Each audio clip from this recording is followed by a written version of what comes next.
নিঃস্ব অবস্থায় কি দোয়া করতে পারেন একজন মানুষ, এই দোয়াটা শিখে নেন, ইনশাআল্লাহ আপনার জীবনের সমস্ত সংকট কেটে যাবে। আমি নিজে ওই দোয়াটা বেশি বেশি করার চেষ্টা করি। দোয়াটা হচ্ছে, মুসা আলাইহিস সালাম একটা গাছের নিচে হেলান দিয়ে বসলেন, বসে দেখলেন দুইজন মেয়ে দাঁড়িয়ে আছে দূরে, পানি নিতে পারছে না। লোকজন পানি নিয়ে যাচ্ছে, ওরা দাঁড়িয়ে আছে বেচারি। মুসা আলাইহিস সালাম গিয়ে বললেন, কি সমস্যা আপনাদের? এটা নিয়ে আপনারা আবার মেয়েদের সাথে কথা বলার চেষ্টা করেন। ঠিক আছে, তো মাহারাম গায়রা মাহারাম মেনে চলেন। তারা বললেন যে আমাদের বাবা অনেক বৃদ্ধ মানুষ, আমরা পানি নিতে পারি না যতক্ষণ না আমাদের কম পানি নিয়ে চলে যায়। মুসা আলাইহিস সালাম একটু বললাম না, ফিজিক্যালি খুব স্ট্রং ছিলেন, থাকে না বডি বিল্ডার, সামনে গিয়ে কথা বলে সরো পানি নিতে দাও, তখন মানুষ একটু মূল্যায়ন করে না।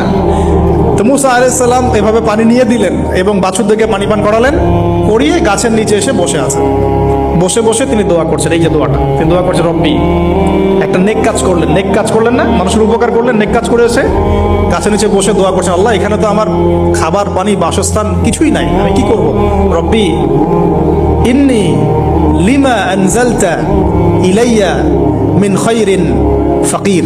অর্থ হচ্ছে, হে আল্লাহ, তুমি তোমার পক্ষ থেকে আমার উপরে যে নিয়ামতগুলো দিবে, আমি এর জন্য ফকির হয়ে বসে আছি।